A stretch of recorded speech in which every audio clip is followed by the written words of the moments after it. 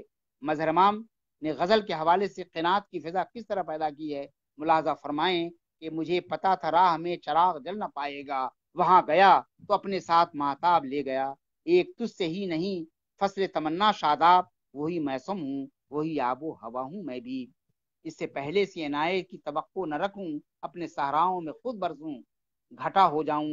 چونکہ مظہر امام کی غزلیں روح کی گہرائیوں کے ساتھ پیوستہ ہیں، اس لیے ان کے ہمہ جہت نقوش مختلف سمت ملے جاتے ہیں اور کبھی کبھی سوچے ب مجبور کرتے ہیں۔ بہرحال یہ شعر دیکھیے کہ سلیقہ میزبانی کے مداخاں رہے ہیں اور خود آداب مہمانی سے واقف نہ ہونے پر مزبہل ہے کہ ہم ہی سے ناداب برتے گئے، سلیقہ بہت میزبانی میں تھا۔